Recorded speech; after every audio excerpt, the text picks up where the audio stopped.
আসসালামু আলাইকুম পাট চাষি ভাইরা, মাটির মানুষ ইউটিউব চ্যানেলে সবাইকে স্বাগতম। যারা পাট চাষ করছেন, এই সময় পাটের সবচেয়ে বড় সমস্যা হলো পাটের আগা কেটে দেয়া। আগা কাটা মানে পাতা খেয়ে ফেলে। এই পাতা খাওয়া সমস্যা হলো সবচেয়ে বড় সমস্যা। পাতা যদি খেয়ে ফেলে, গাছের আগা না থাকলে গাছটা ঝাড়ায় যাবে এবং গাছটা সঠিকভাবে বেড়ে উঠবে না।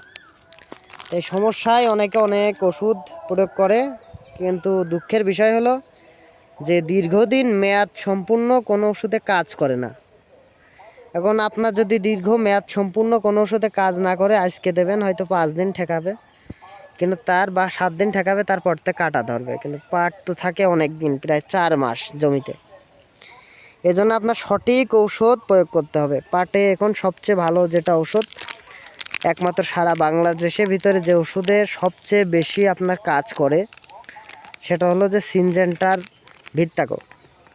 এই সিনজেন্টার ভিত্তাকো যদি ব্যবহার করতে পারেন, তাহলে আপনার সবচেয়ে বেশি কাজ করবে পাটের জন্য। বিশেষ করে লেদা পোকা এবং বিছা, এবং এই দুটো কিন্তু একদম পুরো আপনার ভালো করে দেখেন, পুরো কিন্তু পাটের ওষুধে রেজিস্ট্রেশন করা পাটের বিছা পোকা।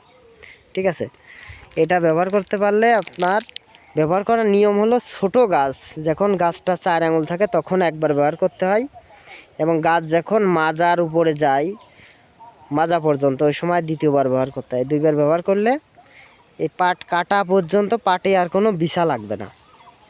এবং এর ডোজটা হলো, একটা 10 গ্রামের ভিত্তাকো সমান 16 লিটারের পানি হবে হলো আপনার 2 ঢাম পানি, জমি হবে 25 শতক। এবং যদি বেশি হিট তাপমাত্রা থাকে, সাথে প্রতি ঢমে 1 মুকটি করে ক্যারাটে দিয়ে দেবেন। তাপমাত্রা 50 ডিগ্রি উঠে গেলেও কাজ করবে। ঠিক আছে, আর যদি তাপমাত্রা বেশি না থাকে, একটা ভিত্তাকো দিলেই আপনার 2 ঢাম পানি করলে দীর্ঘমেয়াদী কাজ করে। তাই এই গাছের 4 আঙুল যখন থাকে ওই সময় একবার দেবেন, আর মাজার সমান পাট হয়ে গেলে ওই সময় একবার দেবেন। আশা করি পাট কাটা তামাত বিছে লাগবে না। ঠিক আছে, সবাই ভালো থাকেন।